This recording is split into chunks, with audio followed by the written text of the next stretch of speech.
होला। हेलो भैया लोगन, अरे बधैया बाजे, अरे मामा द्वारे बधैया बाजे, मामा द्वारे।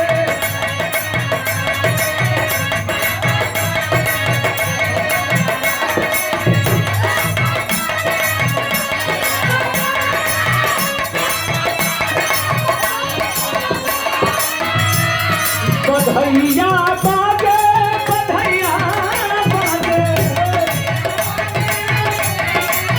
कभी भी ले ला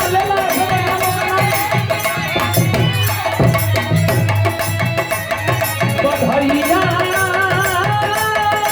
बाजे बाजे, बधैया बाजे, मामी द्वारे बधैया बाजे।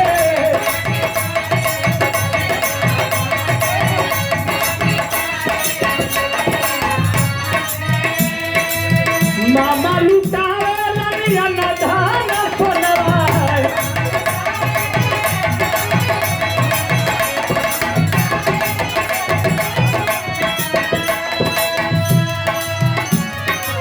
जब लइका भयल होई त हमार मामा का लुटौलन।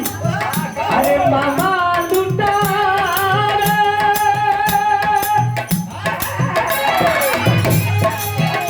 अनधान सोनवा, मामी लुटावे नी हाथ के करनवाए।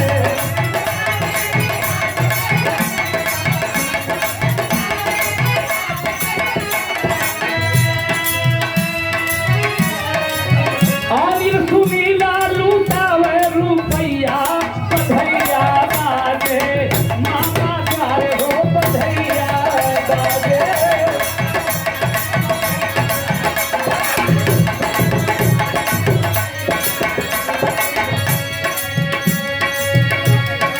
और हमारे बड़का भैया राजेश भैया ये 20 रुपया का पुरस्कार देवे, कन्हैया भैया देवे। एक लाइन और कहा मामा, जब वो लड़का पैदा भयल होई ते आप लोग कल्पना करो लड़का रहल कैसन होई। भूवर भूवर बार रे होरिया,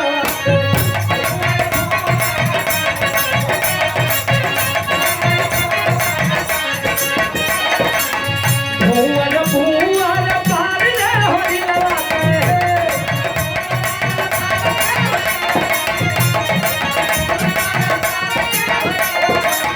भूवर भूवर बार रे होरिया।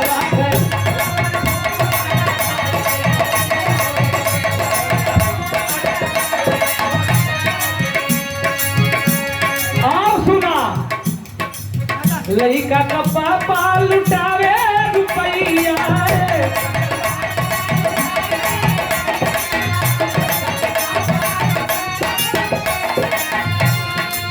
लड़का का चाचा खेलावे खलैया।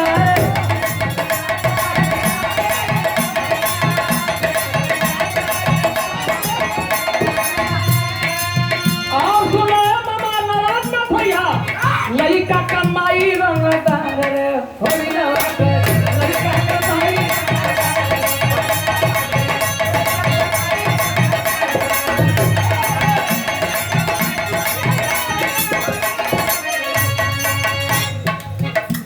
और ये पुनः 20 रुपया और आरा से हमें मिर्ची लगी चावल प्यारिया।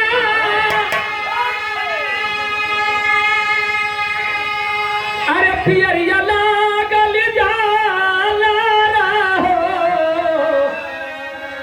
अलाला ना के हार ले आवे, लाहो सिंघोरावा सिंघोरावा भारल से नूर हो।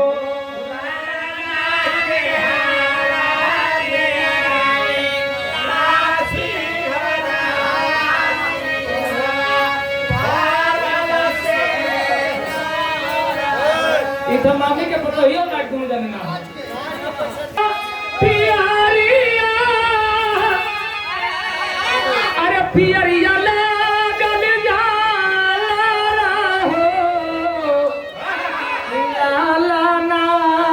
सूरे से आवे लाहो सिंहरा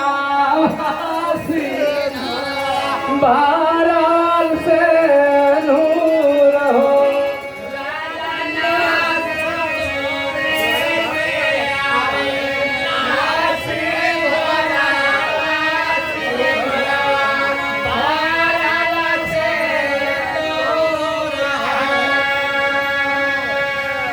अब एकदम खाटी सोहर एक लाइन आप लोगों के जरूर सुना दे। अरे कौने बात है जब कन्हैया भैया जब बिरादरी तो हम लोग वाली चले ले जाओ तनी हाव भाव कुछ और होला